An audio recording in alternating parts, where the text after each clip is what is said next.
texte qui se trouve dans le livre de Marc 2, toujours dans la même optique d'exhorter le peuple de Dieu. Parce que la semaine dernière, nous avons vu un texte qui parlait d'un miracle de Jésus qui a sauvé un homme aveugle hors du camp. Aujourd'hui, nous allons encore parler du miracle de Jésus dans le livre de Marc 2, à partir du verset 1. Toujours avec notre texte de base pour exhorter le peuple de Dieu qui se trouve dans Matthieu 11, 12. Je les lis d'abord, ce texte de Matthieu 11, 12. Depuis les temps de Jean-Baptiste jusqu'à présent, le royaume des cieux est forcé et ce sont les violents qui s'en emparent. Ça, c'est notre texte de base que nous allons développer aussi tout à l'heure à base de ces textes. Et aujourd'hui, nous allons voir les miracles de Jésus, les miracles d'un paralytique qui a été guéri, qui se trouve dans Marc 2, je vais lire à partir du verset 1. Quelques jours après, Jésus revint à Capernaum. On apprit qu'il était à la maison. Et il s'assembla un si grand nombre de personnes que l'espace devant la porte ne pouvait plus le contenir. Il leur annonçait la parole. Des gens vinrent en lui, amenant un paralytique, porté par 4 hommes. Comme ils ne pouvaient d'aborder à cause de la foule, ils découvrirent les toits de la maison où il était, et ils descendirent par cette ouverture les lits sur lesquels les paralytiques étaient couchés. Jésus, voyant leur foi, dit aux paralytiques, « Mon enfant, tes péchés sont pardonnés. » Il y avait là quelques scribes qui étaient assis et qui se disaient au-dedans d'eux, « Comment cet homme parle-t-il ainsi? Il blasphème. Qui peut pardonner les péchés si ce n'est Dieu seul? » Jésus, ayant aussitôt connu par son esprit ce qu'ils pensaient au-dedans d'eux, leur dit, « Pourquoi avez-vous de telles pensées dans vos cœurs? Lesquelles est le plus aisé de dire aux paralytiques, « Tes péchés sont pardonnés » ou de dire, « Lève-toi, prends ton lit et marche. » Or, afin que vous sachiez que le Fils de l'homme a sur la terre le pouvoir de pardonner les péchés, je te l'ordonne, dit-il aux paralytiques, « Lève-toi, prends ton lit et va dans ta maison. » Et en l'instant, il s'éleva, prit son lit et sortit en présence de tout le monde, de sorte qu'ils étaient tous dans l'étonnement et glorifiaient Dieu, disant, « Nous n'avons jamais rien vu de pareil. » Que le Seigneur ajoute l'éclaircissement à sa parole. Toujours dans le même ordre d'idées, dans ce texte bien aimé dans le Seigneur, l'auteur nous parle de 4 hommes, les 4 hommes qui portaient un paralytique. Mais arrivé à l'endroit où était Jésus, parce que Jésus se trouvait dans une maison, ces 4 hommes ne pouvaient pas accéder parce qu'il y avait une grande foule devant cette maison. Alors ces 4 hommes ont eu une idée géniale, inspirée sûrement par Dieu. Ils sont montés par les toits, avec les lits du paralytique. Et à partir du toit, il y avait une ouverture. Ils ont pu faire descendre l'homme juste devant Jésus qui était dans la maison. Ces hommes bien-aimés dans le Seigneur, lorsque le Seigneur a vu les paralytiques, le Seigneur a dit, « Ta foi est grande. » Le Seigneur s'est aperçu de leur foi. Et il a dit, il a pardonné cet homme. Donc sûrement cet homme était venu pour la guérison, mais c'était aussi un homme pécheur, parce que le Seigneur l'a pardonné. La foi bien-aimée dans le Seigneur. La Bible définit la foi comme une ferme assurance des choses qu'on espère. Une démonstration de celles qu'on ne voit pas. La foi, bien-aimée dans le Seigneur, pour tout enfant de Dieu, est très capitale. Si tu n'as pas la foi, bien-aimé dans le Seigneur,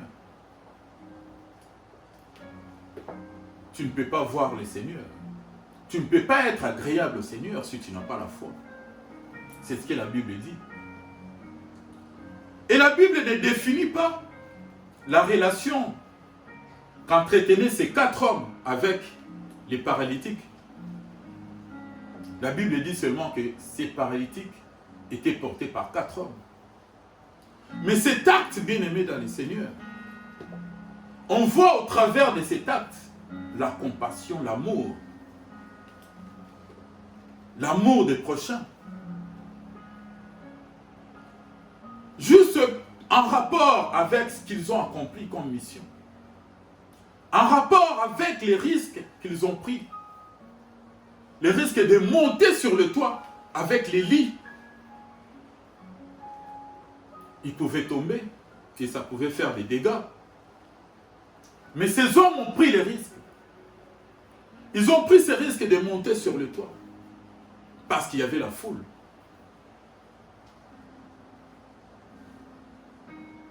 Ces hommes bien-aimés dans le Seigneur, comme j'ai dit tout à l'heure, s'ils étaient restés chez eux, cet homme ne serait pas guéri. Donc cet homme avait la chance d'avoir aussi des gens qui étaient à côté de lui, qui avaient la compassion de lui.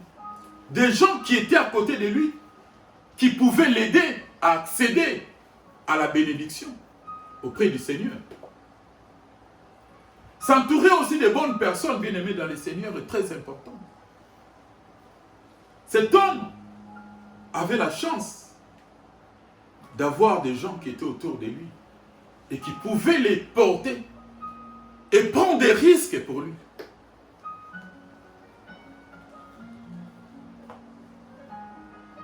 Ces hommes bien-aimés dans le Seigneur, lorsqu'ils arrivent là où était Jésus dans la maison, ils ont rencontré des difficultés. Ils ont rencontré une barrière. La barrière, c'est quoi? C'est la foule. Comment accéder auprès du Seigneur lorsqu'il y a la foule?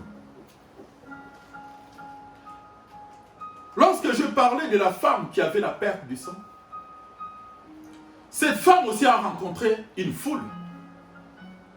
Il y avait aussi une foule qui empêchait cette femme d'arriver auprès du Seigneur. Parce que cette femme se disait en elle-même, si seulement elle arrivait à toucher le pan de la robe ou le bord de la robe de Jésus-Christ, elle serait sauvée.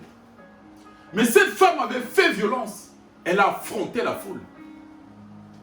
Et elle avait obtenu sa guérison. Mais dans ce cas ici aujourd'hui, ces hommes, ces 4 hommes ont aussi rencontré la foule. Mais ces hommes n'ont pas affronté la foule. Eux par contre, ils ont contourné la foule.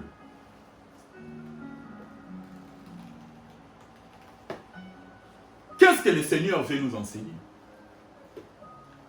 Dans la vie, bien aimée dans le Seigneur, nous rencontrons des difficultés, ça c'est sûr. Les difficultés ici est exprimée par la foule. C'est ce qui nous empêche de voir la gloire de Dieu. C'est ce qui nous empêche d'accéder à notre bénédiction. La foule. La foule exprime donc des barrières, des difficultés que nous pouvons rencontrer. Mais les conseils que le Seigneur nous donne au travers de ces récits, c'est que quand tu rencontres la foule, si tu ne peux pas affronter la foule, contourne-la. Soit tu te décides, avec l'aide du Seigneur, de contourner ou alors de l'affronter. La femme avec la perte du sang a affronté la foule. Mais ces hommes n'ont pas affronté la foule, ont contourné la foule. Ils sont montés par les toits.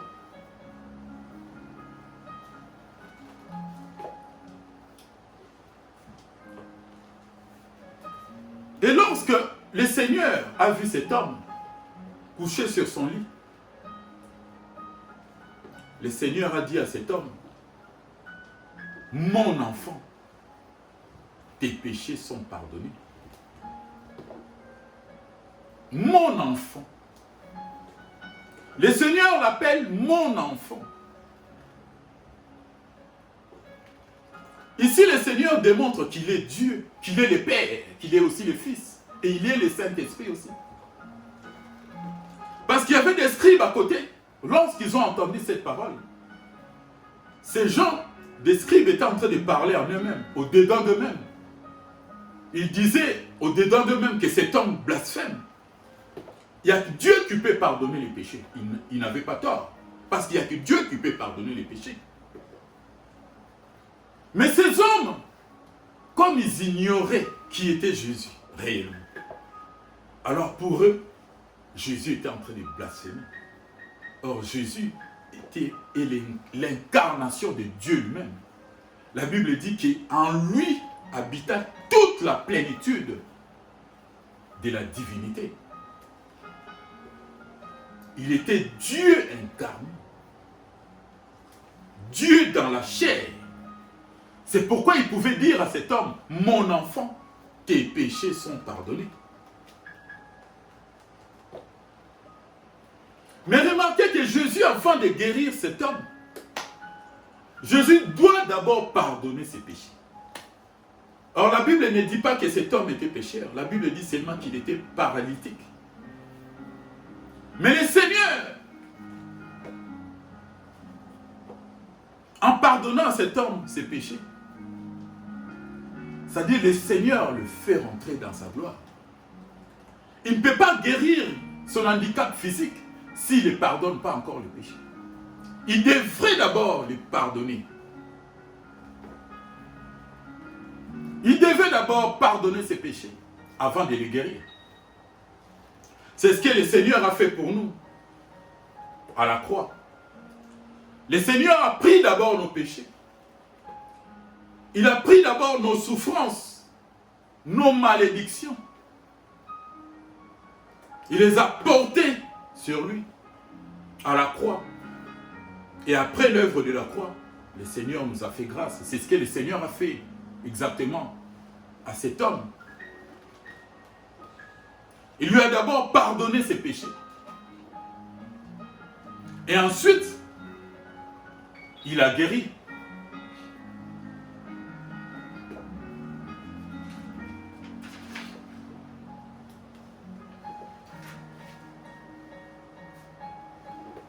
Remarquez, bien-aimés dans le Seigneur, que ces hommes, les 4 hommes, je parle des 4 hommes, lorsqu'ils sont arrivés devant la maison où était le Seigneur, ces 4 hommes ont trouvé la foule. Mais qu'est-ce que Jésus faisait avec la foule? Jésus enseignait la foule. L'enseignement, bien-aimé dans le Seigneur. De nos jours, aujourd'hui, les chrétiens, nous courons derrière les miracles. Nous courons derrière des choses qui n'édifient pas. Mais les miracles, c'est la puissance de Dieu. La parole de Dieu aussi, c'est une puissance de Dieu.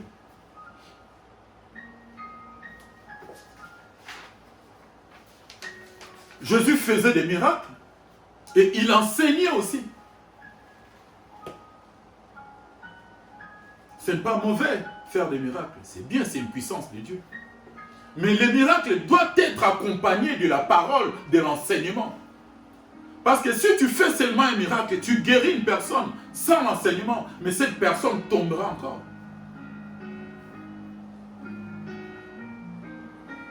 Dans 1 Corinthiens 1, 21, il est dit ceci.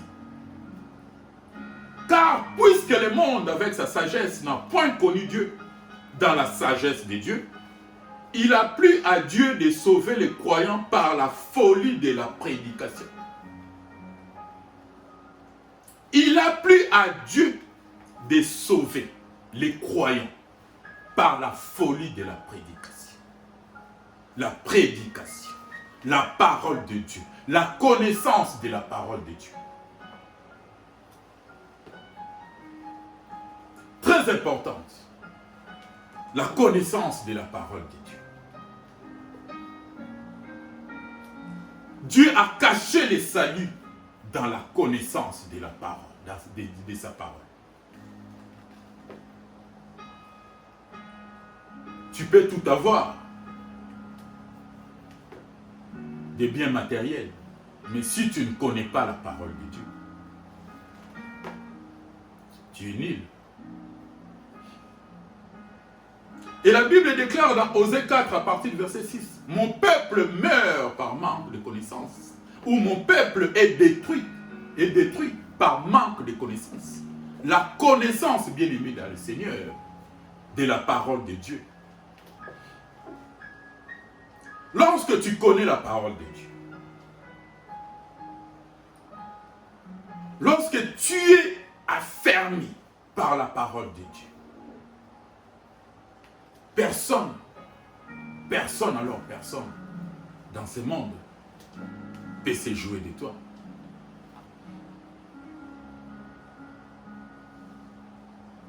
Aujourd'hui, il y a beaucoup de personnes. Il y a certaines personnes que nous connaissons.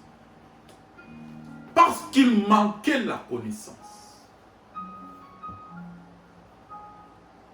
Certaines personnes ont été abusées. Parce qu'elles manquaient la connaissance.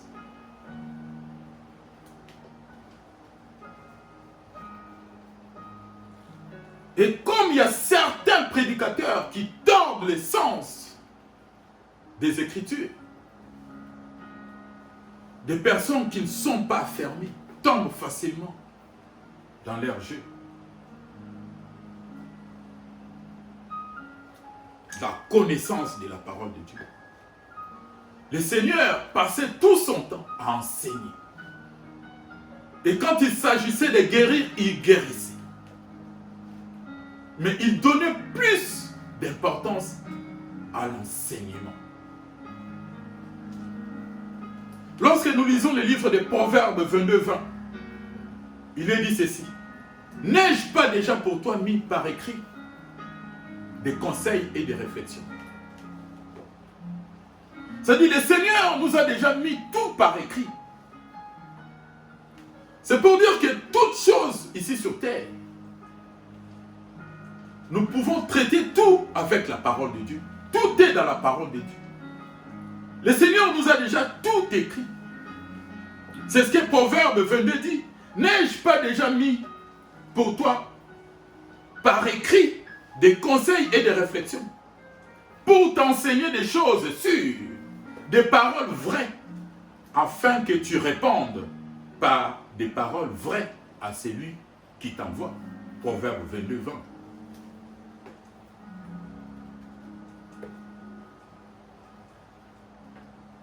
En tant qu'enfant de Dieu, le Seigneur nous a déjà mis tout par écrit. Il y a des choses que nous demandons à Dieu. Le Seigneur te répondra, mais va lire la Bible. Je t'ai déjà mis, j'ai tout par écrit. Nous avons la solution dans la Bible. Tout est écrit dans la Bible. Tout problème que nous pouvons rencontrer ici sur terre, nous pouvons trouver solution dans la Bible. La solution est dans la Bible, bien-aimés dans le Seigneur. C'est pourquoi, bien-aimés dans le Seigneur, lorsque nous manquons la connaissance, nous ne pouvons pas aller vers Dieu pour déclarer ce qui est à nous. Pour demander à Dieu. Même pour faire une prière à Dieu. Une prière doit être conforme avec la parole de Dieu. Même les prières que nous adressons à Dieu, ces prières devraient être conformes. Sinon, ces prières ne seront pas exaucées. Lorsque tu connais la parole de Dieu, c'est-à-dire, cela te donne aussi une opportunité de réclamer au Seigneur ce qu'il y a tout. La dernière fois, lorsque j'exhortais le peuple de Dieu, je disais que, en tant qu'enfant de Dieu, en tant qu'héritier, en tant que co-héritier de Christ, nous avons droit de réclamer à Dieu qui est notre Père céleste ce qui est à nous. Nous avons aussi droit de refuser certaines choses dans nos vies.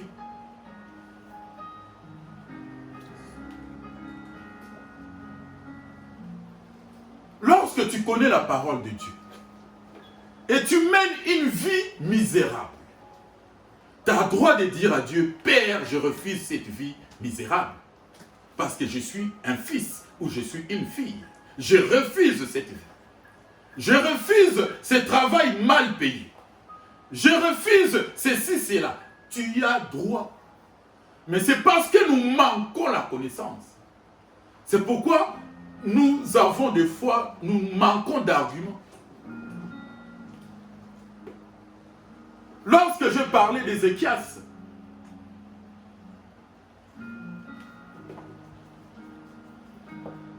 j'ai dit ceci. Dieu avait envoyé le prophète Ésaïe pour dire à Ézéchias que tu vas mourir. Mais Ézéchias, connaissant ses droits, Ézéchias s'est penché contre les murs et a rappelé à Dieu tous les bienfaits qu'il avait fait. Et le prophète Ésaïe n'était même pas encore arrivé dans la cour. La parole de Dieu lui fut encore adressée en ces mots. Retourne, va dire à Ézéchias que je lui rajoute encore 15 ans de plus. C'est parce que nous manquons la connaissance, bien-aimés dans le Seigneur. C'est pour ça, Dieu dit, mon peuple meurt par manque de connaissance.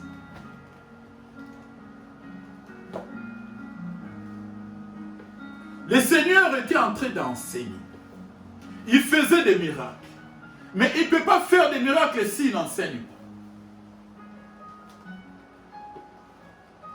S'il te guérit seulement et tu pars sans la connaissance, tu vas perdre cette guérison. Parce que tu vas tomber encore dans les péchés.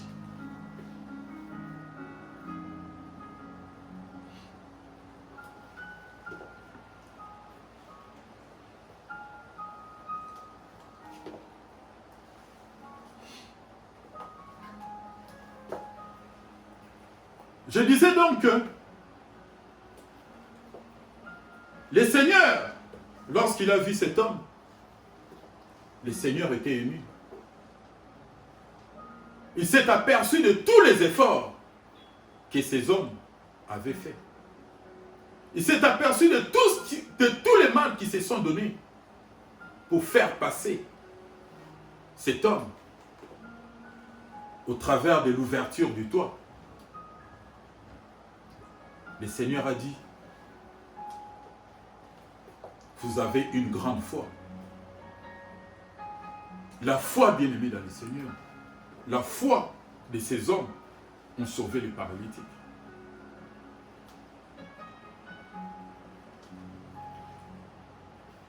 Je vais pour citer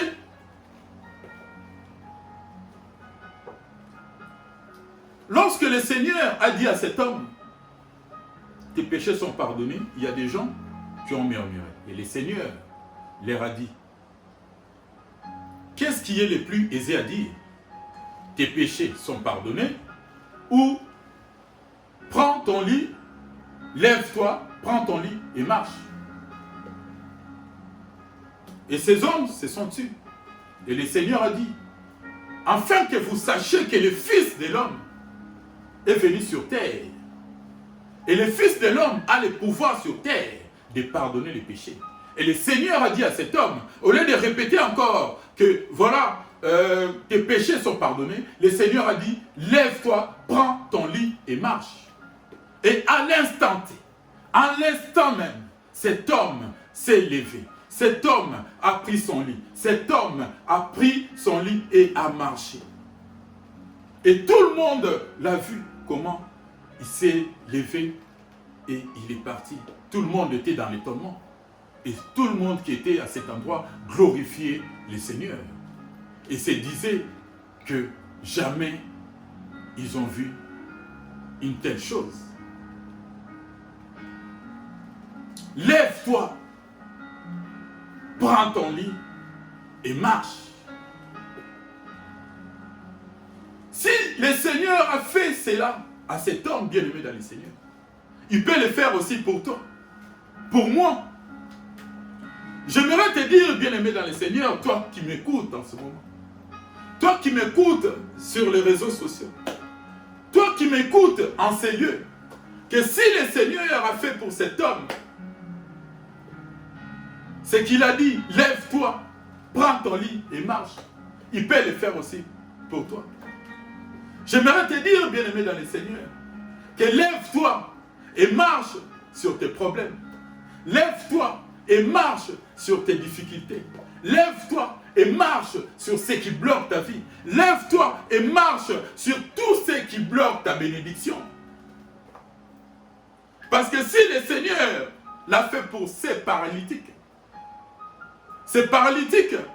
nous représentent aussi nous qui étions dans les péchés. Ces paralytiques est l'image de nous par rapport à la vie que nous menions autrefois. Le Seigneur te dit aujourd'hui, bien-aimé dans le Seigneur, lève-toi et marche. Marche sur tes problèmes. Marche sur tes difficultés. Marche sur ce qui t'empêche de voir la gloire de Dieu. Ne regarde pas la foule, bien-aimé dans le Seigneur. La foule, bien-aimé dans le Seigneur, sera toujours là. Parce que le Seigneur ne peut pas te donner le royaume. Le Seigneur ne peut pas te donner la bénédiction si tu ne rencontres pas la foule. Le Seigneur doit tester ta foi. Le Seigneur doit être sûr que ce que tu vas recevoir, tu vas la conserver. La chose que tu vas recevoir, tu vas la conserver si tu as la foi. Alors, pour que le Seigneur soit sûr que tu vas conserver la chose, tu dois passer par les épreuves. Tu dois rencontrer la foule, bien-aimé dans le Seigneur. Tu dois rencontrer les barrières.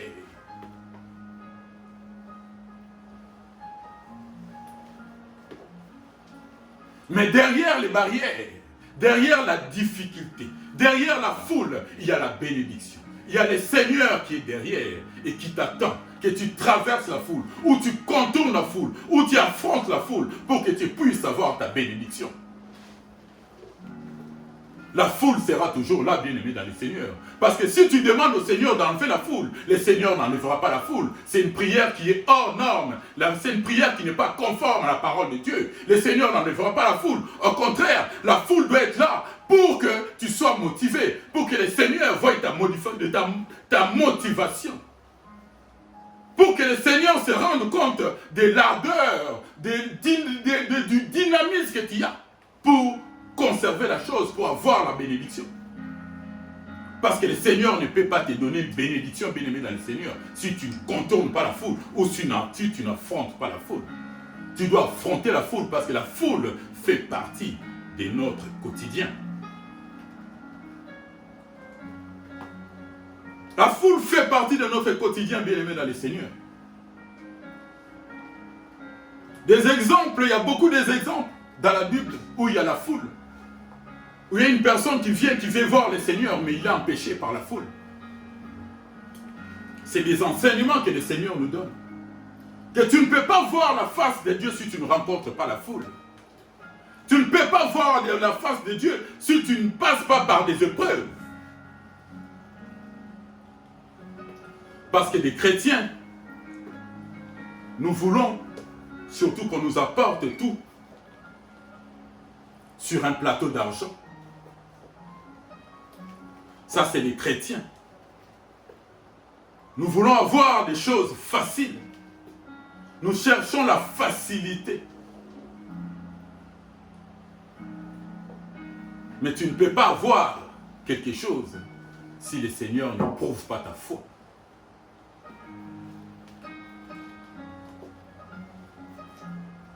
Nous allons nous lever, bien-aimés dans le Seigneur. Nous allons nous lever.